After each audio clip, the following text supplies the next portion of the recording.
Hi, good evening to all. So today's topic is all about causes of conflicts in the workplace or the sources of conflicts. It is an important topic of organizational behavior.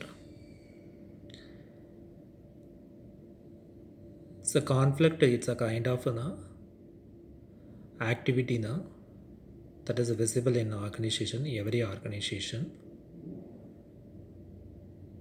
Without a conflict, there is no such a organization.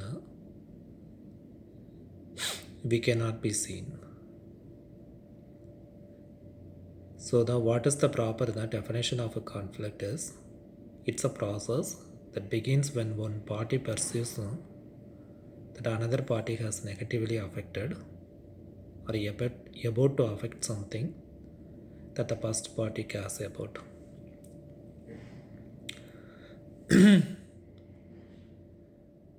Conflict in a short form it is defined as opposition or the dispute between individuals, groups or ideas. It involves with the two parties. The one party will be then negatively affected by the another party activities. It is called a conflict. Causes of conflicts are given below. The first one is lack of proper communication. If the communication is not properly, the conflict will arise. If a partial or a misunderstood information is passed from sender to receiver, then it can be a cause of conflict. If the improper information is passed to the sender to receiver, the conflict will arise. The problems may be due to the improper communication problems may be due to too much or too little communication. The information is too lengthy or too precise. That time the conflict will arise. Difference in background training and perception.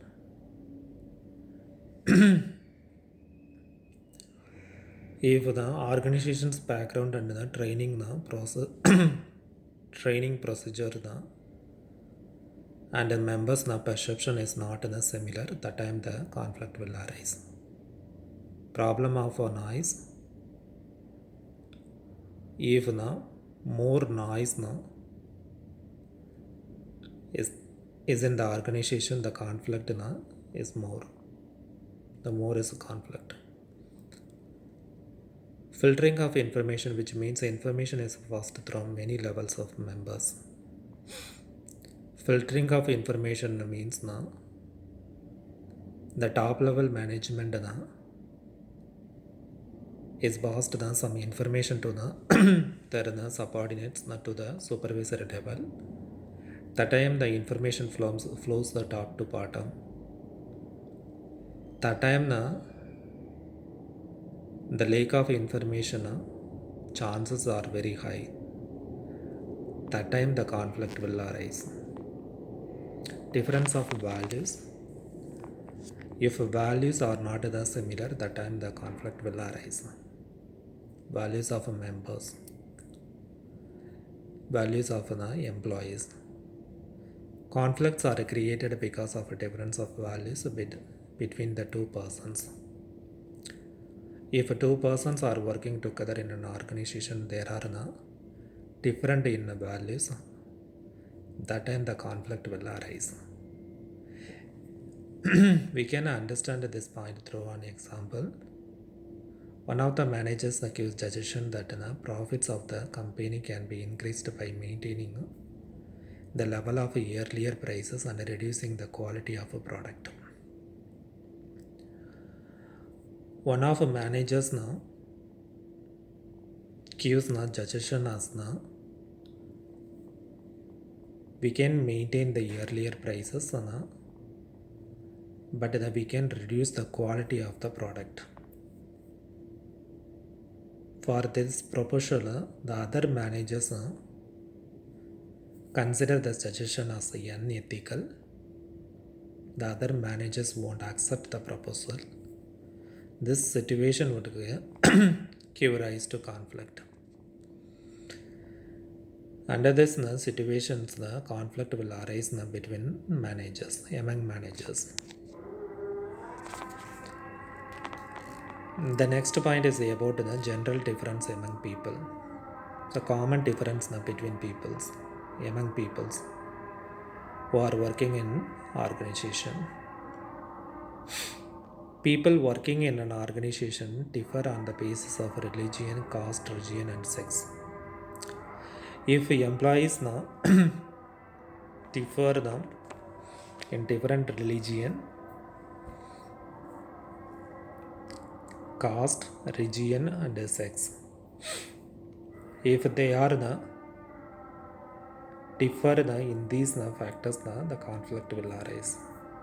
These differences offer hindrances in the performance of the daily activities. It will affect their performance also if they are not similar in the religion, caste, region, and sex. These hindrances later assume the form of a conflict. Initially it is called as hindrances, later it will cause for the conflict. Difference in status.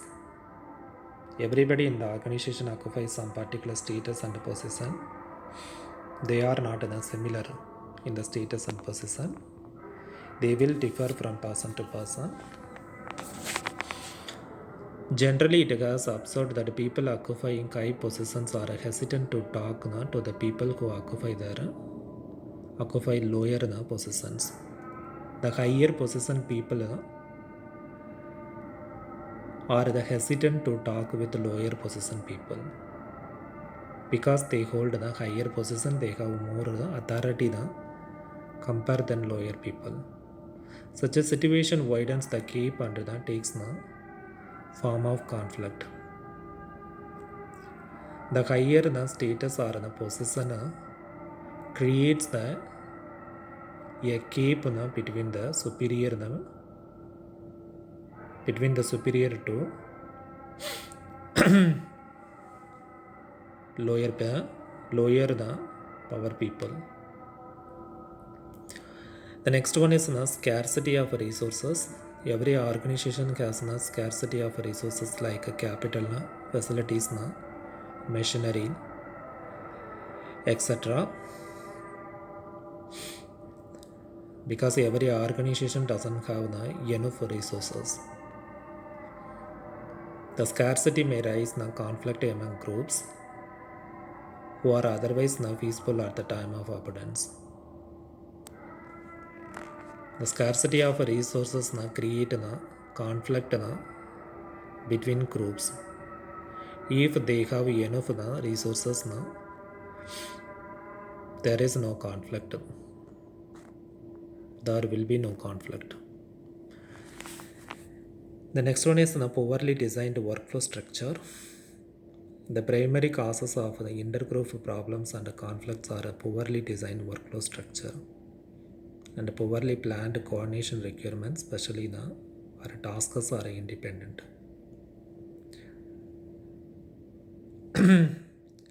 If an organization have the proper workflow structure designed by the organization, there is no chance of conflict because everything has planned as per the organization structure.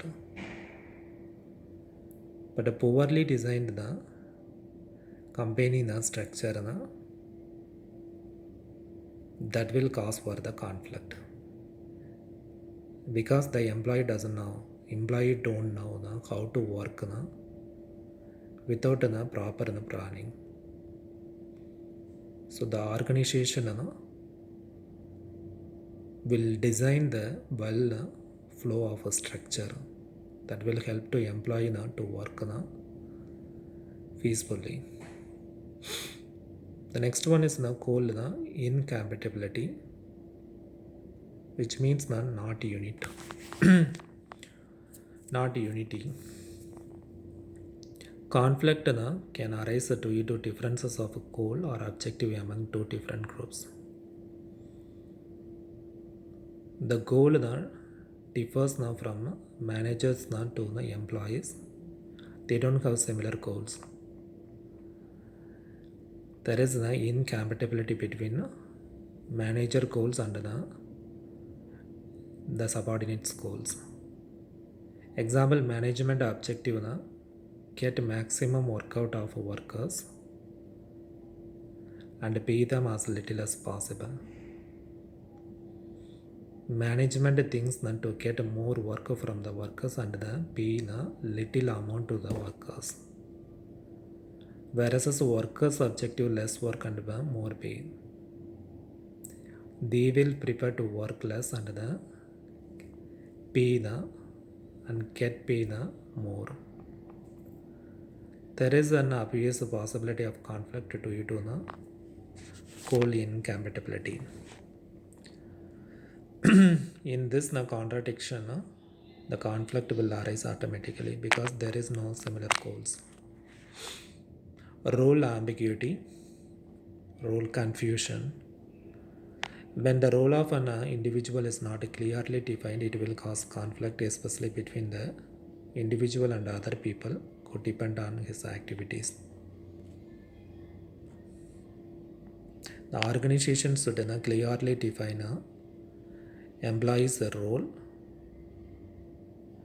If it get confused, the conflict will arise. Especially in a group, the activities depend upon each other between two employees.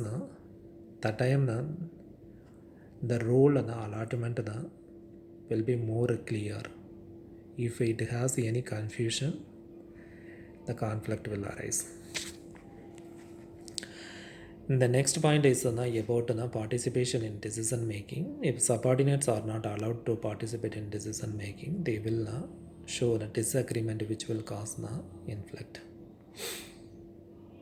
In decision making process, subordinates should allow in the decision making process. If not, the subordinate will show a disagreement. That time the conflict will arise. The next hinder the dependability. When the success of two groups depends on each other, there is always a possibility of intergroup conflict. Why is it so? Because the success has happened by one of the groups. The other groups will blame for the success group. This case is the same for the failure group also.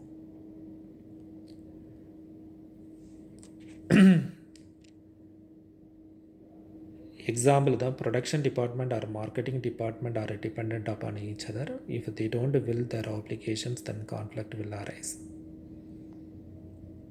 Because they grab the credit because of a production department, on behalf of production department or behalf of a marketing department. Because they will grab the credit for that success. That time the conflict will arise between these two departments. Next point is about the different perceptions. If the perception differs between groups or between two employees, that time the conflict will arise. Varied background, experience, education and training result in individuals developing will arise a conflict. Difference education, difference age and experiences and different training will arise to conflict. Thank you. We will see you again with another session. Until then, stay tuned, stay blessed. Bye.